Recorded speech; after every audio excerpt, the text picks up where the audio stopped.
all, thank you guys for meeting with us today, and most importantly, thank you for everything you have done to support Casey and his family, and all the respect that you've given his family during this very difficult time. We know that we have great support from our community and our media partners as well in that. So I'll give a real brief update about Casey, what we know as of today.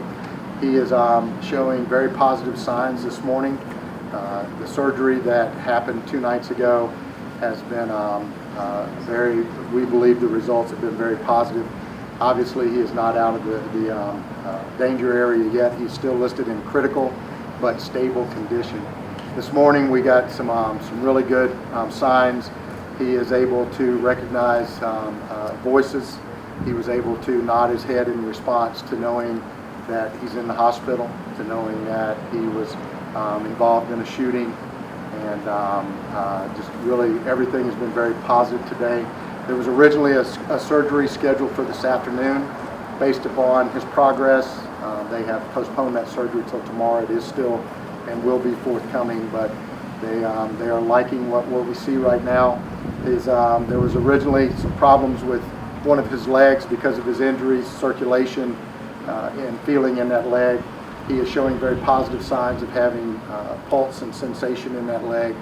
So it has been a very good day for Casey, his family, and certainly our BCSO family. Sheriff, the community, there's been an incredible outpouring of support at blood drives this past weekend. You've gotten calls from all over the country and all over the world. I have, and I'm going to tell you, I stand before different audiences every day of the week, and I brag about how great it is to be a law enforcement officer in Brevard County, how incredible our community supports us, and what has happened to Casey and the response from our community puts the exclamation point on that.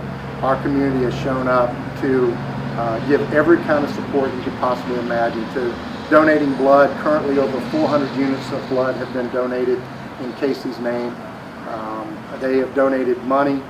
They have donated their hopes, and most importantly, they have donated their prayers to Casey and his family. And it is very humbling for our agency to see this kind of support from a community that was already standing strong with us, and has even shown us how much stronger they are willing to stand. So for that, we are truly thankful to be able to work here in Brevard County. How's his family doing? I said it the other day, his wife is an absolute rock. She is a very strong lady that is got one focus, or I should say 2 focuses in mind, and that is to stand very strong with her husband as he makes a full recovery, and taking care of her family during this very difficult time. And she is not letting anything get in her way. She has expressed her appreciation to me for the community, for the just unbelievable and overwhelming response of people trying to help Casey. She is very appreciative of it, and she also has expressed to me her appreciation for the privacy that her family has been shown during this very difficult time. Sheriff, we're slowly learning more about ABC, and I just want to ask you a little bit about how he came to be ABC. I see you got that at the weekend, and it sounded like your agency, before he was even wearing the uniform, reached out to his family, and he felt that he owed the community and the sheriff's office a debt. Yeah, it actually goes even deeper than that. He's always had a passion for law enforcement. In fact, had other family member that was involved in law enforcement, I believe, out in Texas, and would actually go down occasionally and go visit, tour the jail and stuff with his other family member. So he always had that passion. In fact, his education is in criminal justice, and he had worked as a security guard, but as things go, he had to look for a mechanism to support his family, and so he did that through construction and through some other things. And then, as everybody's probably aware, this is not the first tragedy that Casey and Michelle have faced with one of their children being stricken with cancer. And so it was during a fundraiser that members of the sheriff's office reached out and assisted in the fundraiser and really embraced their struggle. And afterward, he said, "This is my calling. This is what I'm supposed to do." And he joined us about 8 years ago to be a member of the family. He's an incredible guy. He is obviously a very family-oriented man, and his family is not just what he has at his house at their home address, it's what he has at his work address as well. And Everybody loves Casey. They really do. Have you been able to speak to him? I have had a chance to speak with him. It was a couple. It was actually Saturday, and when I walked in and told him, you know, it's the sheriff, he opened his eye and looked at me, and I jokingly said to him, "How long is it going to be before you get back to work?" And he got a little scowl on his face, so we all kind of laughed. But you know, Casey is a very strong man. He is certainly somebody we are all proud of. And we're ready for Casey to get out of that hospital and come back to work and be a part of his unit again. On Friday night, you talked about the shooting, and you, on moving back to the investigation, I don't know how much you've learned since then, but you talked about you did not know why this individual, the shooter, would shoot at your deputy given marked uniforms that he said that they were in. Have you learned any more? Not anything of significance other than that. I don't know that we'll ever know what drives somebody to shoot at a law enforcement officer, and to do this, especially considering the type of crime they were investigating. There's no crime that makes it okay to shoot at a law enforcement officer, but when you're looking at this crime, when you're looking at the fact that this could have all been avoided and Casey gone home safe to his family that night, I don't know that we'll ever know the answer to that. I don't. The arrest report, sorry, for the female who was arrested under the prostitution accusation, it says that your deputies were engaged in an undercover investigation at that time, right around 9 o'clock. The shooting, as you guys have told us, happened around 9:30. Right. At what point would the shooter and/or the prostitution suspect had known that it went from an undercover investigation to an open arrest? Well, I think at that moment when they were there was the culmination of the undercover investigation, and was eventually the start, or was actually the start of the arrest period. But to be honest with you, I have been more focused on Casey and his family. I have not sat down with our team and had a full briefing of it.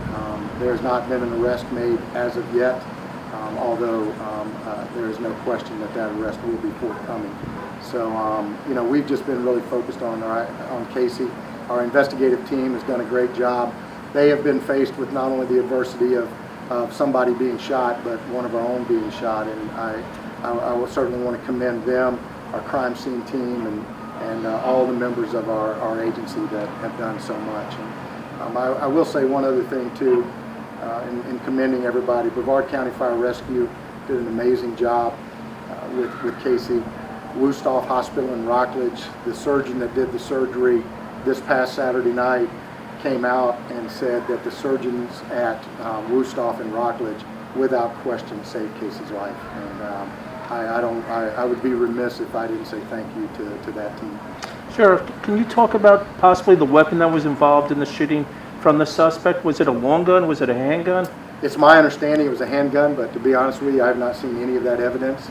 As I said, I have been very focused on Casey, and quite frankly, anybody that shoots one of my deputies doesn't even deserve to have his name mentioned by me or anybody else in our agency. Sheriff, going back to that initial medical care that Agent Smith received, can you tell us, it sounds like weather was an issue that night, and he was ground transported, which may have been a blessing in disguise, and I want to ask you about that. You know, it sure was. The initial, when I was responding to the scene, I was told that they were going to airlift Casey to the trauma center, and then within just a few minutes, a call came in that because of the weather and the ceiling, that they would not be able to do that. They were going to have to transport him by rescue. In talking with the staff at Wusthof, it seems that weather condition may have actually contributed to saving Casey's life, because we do know that there was a time in what we call the box, the rescue unit, where he was struggling very badly, and they had to work diligently to keep him alive. And they would not have been able to do that at that pace. The short distance between where the shooting occurred and Wusthof Hospital certainly played a major role in everything. And there is no other way to say this, but that was just divine intervention that did that. We will keep everybody updated. We're putting out as many updates as we can.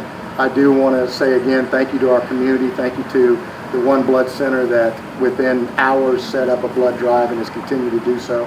And everybody can still donate in the name of John Casey Smith. If you're interested in financial donations, you can go to our website at brevardsheriff.com. We have our own public safety organization that's a not-for-profit, and you can donate right from our website to that in the name of Casey, and our team will take care of it. So again, thank you, and we'll keep you updated as much as we can. Thanks, everybody. Is